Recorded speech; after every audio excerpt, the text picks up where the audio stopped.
লালগোলাপের পক্ষ থেকে লালগোলাপের শুভেচ্ছা।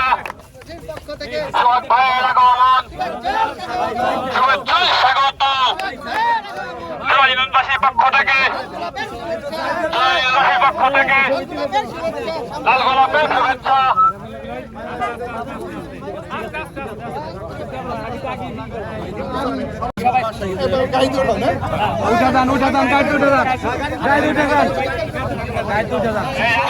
আল্লাহ তাআলার প্রতি আমি শুকরিয়া আদায় করছি। সেই সাথে আমি শ্রদ্ধার সাথে স্মরণ করছি মহান স্বাধীনতার ঘোষক, বিএনপির প্রতিষ্ঠাতা, সাবেক সফল রাষ্ট্রনায়ক মেজর জেনারেল জিয়াউর রহমানকে। সেই সাথে আমি শ্রদ্ধার সাথে স্মরণ করছি সকল জাতীয় নেতৃবৃন্দকে। আমি শ্রদ্ধার সাথে স্মরণ করছি যে সকল ব্যক্তিবর্গ নবাবগঞ্জ তথা দোহার এই জনপদকে যারা সমৃদ্ধ করেছেন, এই জনপদের নামকে যারা প্রসিদ্ধ করেছেন, সেই সকল ব্যক্তিবর্গকে আমি শ্রদ্ধার সাথে এবং কৃতজ্ঞতার সাথে স্মরণ করছি জুলাই আন্দোলনে যারা শহীদ হয়েছেন। সেই সাথে আমি শ্রদ্ধার সাথে স্মরণ করছি ৭১-এর মহান স্বাধীনতা যুদ্ধে যারা শহীদ হয়েছেন, সেই সকল বীর সেনানীদের। আমি সুস্বাস্থ্য এবং সুস্থতা কামনা করছি জুলাই আগস্ট আন্দোলনে যারা পঙ্গুত্ব বরণ করেছেন তাদের জন্য। আমি সুস্বাস্থ্য এবং সুস্থতা কামনা করছি বাংলাদেশের সবচেয়ে জনপ্রিয় নেত্রী, সাবেক প্রধানমন্ত্রী বেগম খালেদা জিয়ার। আপনারা প্রত্যেকে অবগত আছেন যে আমি আজ থেকে 16 বছর আগে যুক্তরাজ্যে পাড়ি জমিয়েছিলাম উচ্চশিক্ষার উদ্দেশ্যে। উদ্দেশ্য ছিল উচ্চশিক্ষা শেষে আমি দেশে ফিরে আসব। কিন্তু আপনারা জানেন যে গত 16 বছর ফ্যাসিস্ট নামক এক কালো অধ্যায় বাংলাদেশের আকাশে হানা দিয়েছিল। সেই প্রেক্ষাপটে অসংখ্য নেতাকর্মী, অসংখ্য দেশপ্রেমিক, অসংখ্য ব্যক্তিবর্গ দেশে বিদেশে নির্যাতিত হয়েছেন, নির্বাসিত হয়েছেন।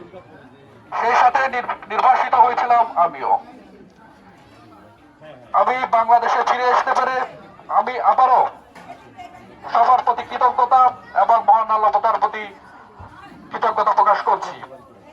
এবং আমি ধন্যবাদ জানাচ্ছি আজকে যারা শত ব্যস্ততার মাঝেও যেখানে উপস্থিত হয়েছেন, নবাবগঞ্জের দোহারের বিভিন্ন স্তরের জনগণ, এলাকাবাসী, মুরব্বিয়ান, ছোট ভাই, বড় ভাই সকলকে আমি আমার পক্ষ থেকে অসংখ্য ধন্যবাদ জানাচ্ছি। আসসালামু আলাইকুম।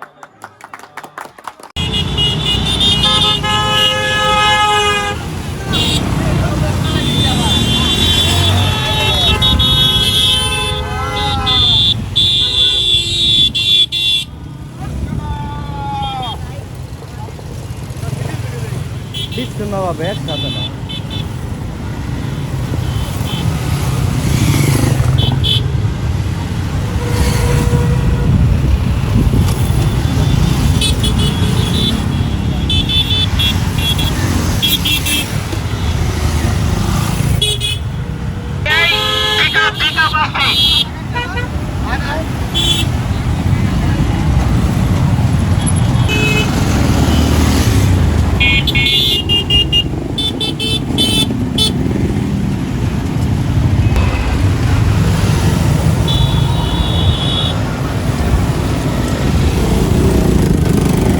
আমি দীর্ঘ 16 বছর পর গতকালকে বাংলাদেশে এসেছি এবং আপনারা অনেকেই হয়তো অবগত আছেন যে লন্ডনে আমি প্রথমত উচ্চশিক্ষার জন্য গিয়েছিলাম। সেখানে আমি বাংলাদেশ স্টুডেন্ট ইউনিয়ন নামক সংগঠনের নির্বাচিত সেক্রেটারি এবং প্রেসিডেন্টের দায়িত্ব পালন করেছি। পরবর্তীতে আমি ইন্টারন্যাশনাল অনেকগুলো সংগঠন যেমন foreign commonwealth law society UK, Amnesty International, Human Rights Watch সহ অনেকগুলো আন্তর্জাতিক সংগঠনের সাথে আমি কাজ করেছি। এবং গত 16 বছর আপনারা এটাও জানেন যে বিরোধী মতের যারা ছিল তাদেরকে দমন পীড়নের মাধ্যমে বিগত সরকার দমন করেছে, অনেকেই নির্বাসিত হয়েছে।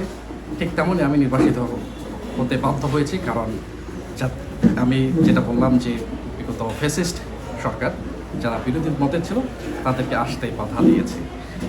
এবং পরবর্তীতে আমি এখন যখন মিডিয়ার সাথে সম্পৃক্ত হয়েছি আমি এনটিভিতে পলিটিক্যাল শো এবং পলিটিক্যাল অ্যানালাইস্ট হিসাবে আছি। আরেকটি কোশ্চেন যেটা আপনারা বলছেন যে যেহেতু আমি মিডিয়া পার্সন, সো রাজনৈতিকভাবে আমার ওইভাবে ভীষণ নেই না। ধোয়ারনগঞ্জের মানুষের প্রত্যেকটা মানুষের সাথে আমার একটি আত্মার সম্পর্ক আছে, একটি ভালোবাসা আছে, একটি আমিত্ব জড়িত। সো ধোয়ারনগঞ্জের মানুষের কাছে আসতে পাশে আসতে রাজনৈতিক কোনো পরিচয় কিংবা রাজনৈতিক কোনো ভীষণের প্রয়োজন হয় না। সো সেই প্রেক্ষাপট থেকে ভালোবাসা থেকে আমি ধোয়ারনগঞ্জের পাশে আছি।